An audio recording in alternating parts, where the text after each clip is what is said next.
Je m'interroge ce jour sur la question des difficultés à aider les fonds de contrepartie dans l'ensemble des projets conjoints dans ce pays par le gouvernement du Cameroun.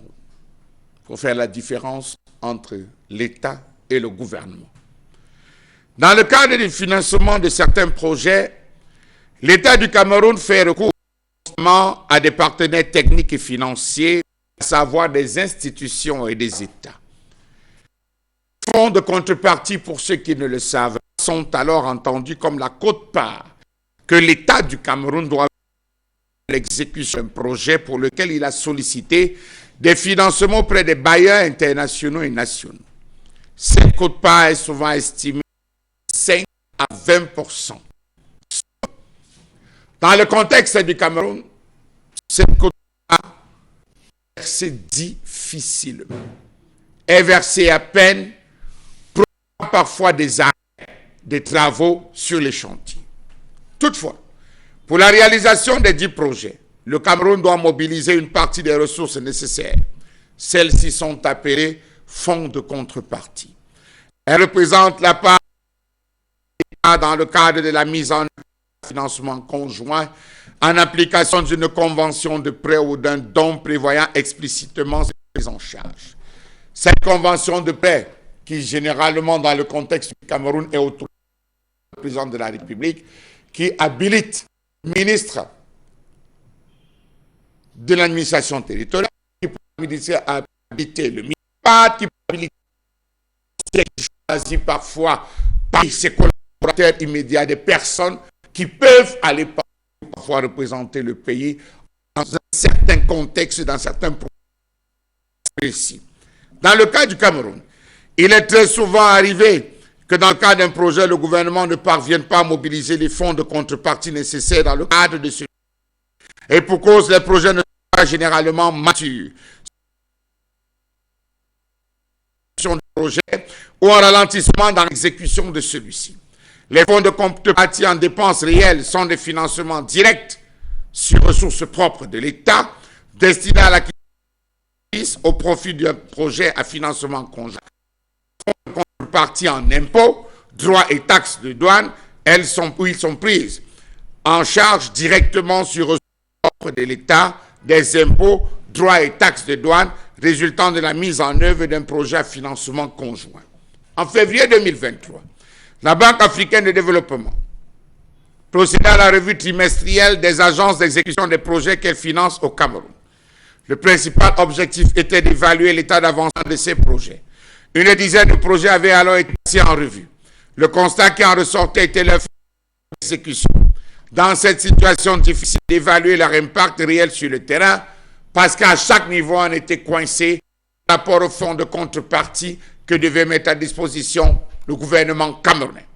Quelques mois plus tôt, dans le cadre du dialogue avec les membres du gouvernement sur le portefeuille de projet de la Banque africaine de développement au Cameroun, on observait déjà que des goulots d'étranglement tels que la mobilisation de fonds de contrepartie, la lenteur des délais de passation des marchés, la non-observance des recommandations environnementales et sociales, ainsi que la faible performance des agences d'exécution des projets freinaient la bonne évolution de ces 10 projets. Comment comprendre que les projets à financement conjoint plombent l'investissement public au Cameroun depuis près de 10 ans? Savez-vous par exemple que dans le cadre du programme PCPA-FOP, les 11 milliards de francs CFA de contrepartie du Cameroun restent à ce jour attendus? Sur le terrain, les encadreurs ont été envoyés en congé technique, tandis que plusieurs cohortes restent sans financement. Depuis 2022, date de leur fin de formation, les anciens apprenants et bénéficiaires de la 6e cohorte du programme d'appui à la rénovation et au développement de la formation professionnelle dans les secteurs de l'agriculture, de l'élevage et de la pêche, phase de consolidation et de pérennisation, n'ont toujours pas reçu les parchemins parce que les fonds de contrepartie ne sont pas disponibles. Nous avons l'abandon des chantiers de construction. Ils sont nombreux, les chantiers de construction, les projets dont on a procédé à la pose de la première pierre, dont on a démarré les travaux qui n'ont jamais abouti, qui se sont même vus à la fin résiliés parce que les fonds de contrepartie n'ont jamais été mis à disposition par le gouvernement camerounais. La défaillance des entreprises adjudicataires les retards dans l'élaboration des dossiers d'appel d'offres et des appels à manifestation d'intérêt, insuffisance des fonds sont autres problèmes qui freinent la bonne exécution de ces initiatives. Il s'agit notamment de la remontée insuffisante des informations sur l'exécution des projets à financement conjoint et celles relevant des transferts d'investissement et des fonds de contrepartie. L'exécution des projets relevant des transferts, subventions d'investissement en marge du mémoire des dépenses validé par le MINEPAT. Les retards dans l'exécution physique de certains projets annuels et pluriannuels en raison des lenteurs dans la procédure de contractualisation, de la libération des emprises et de la défaillance de certaines entreprises. L'absence de couverture budgétaire dans le BIP du ministère des Travaux publics pour la prise en charge des décomptes en instance d'un montant global de 111 milliards 96 millions 11 163 francs CFA. Depuis des années, la conduite des projets est souvent ralentie par les décaissements tardifs des financements extérieurs, réalité souvent consécutive à la complexité des procédures. Entre-temps, on sait qu'au niveau de la caisse autonome d'amortissement, on nous a dit qu'il y a l'argent. Il y a l'argent, on a en surliquidité, mais on ne vous donne pas. On ne vous donne pas. Bref, on ne met pas à la disposition du gouvernement camerounais parce qu'il y a plus de théoriciens que de praticiens.